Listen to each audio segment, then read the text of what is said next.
നോക്കുകയാണ് ഇപ്പോൾ കിൻഡർ റിവ്യൂസിൻ്റെ പറയുന്ന പോലെ ജോൺ വിക്ക്. ഇപ്പോൾ ഇന്ത്യയിലാണെങ്കിൽ ഇപ്പോൾ മങ്കി കിങ് ഇറങ്ങിയത്, പക്ഷേ പലർക്കും അറിയില്ലായിരിക്കും. കണ്ടിട്ടുണ്ടോ ആരെങ്കിലും മങ്കി കിങ്? ഇതിലങ്ങനത്തെ സിനിമ ഇറങ്ങിയിട്ടുണ്ട്, പക്ഷേ അത് ഹോളിവുഡിലാണെന്ന് മാത്രമേ ഉള്ളൂ, ഇംഗ്ലീഷ് സംസാരിക്കുന്നുള്ളൂ. പക്ഷേ പ്യൂറായിട്ട് ഇപ്പോൾ ഈ അടുത്ത കാലത്തെല്ലാം ബോളിവുഡിൽ വരുന്ന എല്ലാം ചവറ് സിനിമകളാണ്.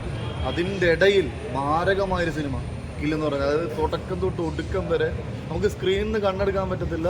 പക്ഷേ രക്തം കണ്ട തലയിറങ്ങുന്ന ആളുകൾ ഒരിക്കലും ഈ സിനിമ ഇത് കാണരുത്. അങ്ങനെ കുറച്ച് ഫോബിയസ് ഉള്ള ആൾക്കാരെ ഈ സിനിമ കാണാതിരിക്കാൻ നല്ലത്.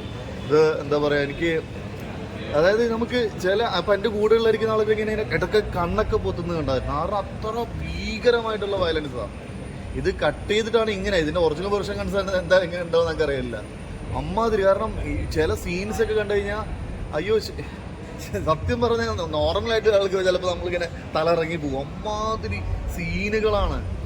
അതൊന്നും ബ്ലറൊന്നും ചെയ്തിട്ടില്ല. സാധാരണ ഇങ്ങനത്തെ സീനൊക്കെ വരുന്ന സമയത്ത് ബ്ലർ ചെയ്യാറുണ്ട്. എനിക്കറിയില്ല, ചിലപ്പോൾ എ സർട്ടിഫിക്കറ്റ് ആണെങ്കിലും അങ്ങനെയുള്ള സാധനങ്ങളൊന്നും സെൻസർ ചെയ്തിട്ടില്ല.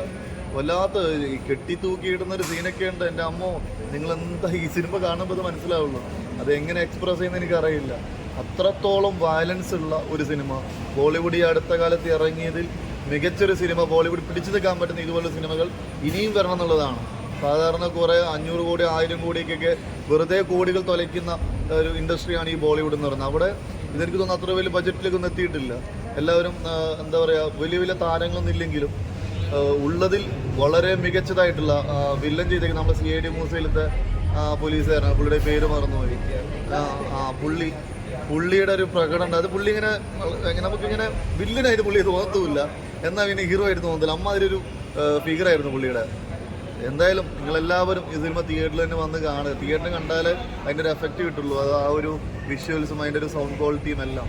എന്തായാലും ബോളിവുഡിന് ഇനി മുന്നോട്ട് പോകാൻ നല്ലൊരു സിനിമയാണ്. മാത്രമല്ല ലാൻഡ്സ്കേപ്പ് അല്ലേ ഈ സിനിമ അല്ലേ ചെയ്തേക്കുന്നത് തോന്നുന്നു. എന്തായാലും നല്ലത്. ഇനി ഇതുപോലെ സിനിമകൾ ഇനി ഉണ്ടാവട്ടെ. ബോളിവുഡിൻ്റെ ആദ്യത്തെ ജോൺ വിക്ക് ഫിലിം ടൈപ്പാണ്. എനിക്ക് ജോൺ വിക്കിന് അപ്പുറത്ത് പോകും ശരിക്കും പറഞ്ഞാൽ.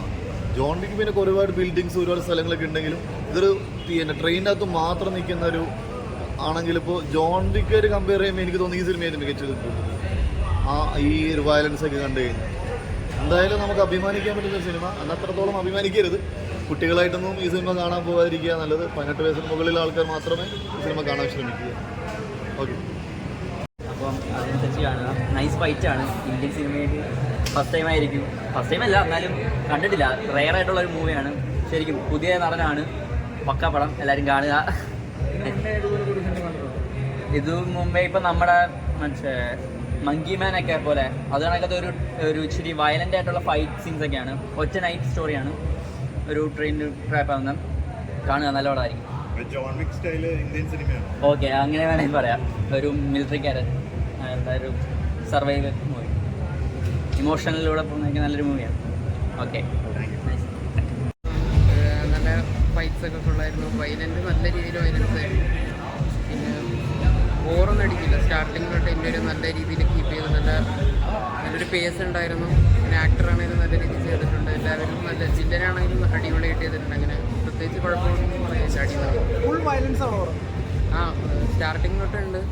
തൊട്ട് നല്ല രീതിയിൽ വയലൻ്റ് ആയിട്ട് തന്നെയാണ് കൊണ്ടുപോയിട്ട്. എനിക്ക് ഇത്രയും വയലൻസ് ഞാൻ അറിയാൻ കണ്ടിട്ടുള്ളത്. ഞാനില്ല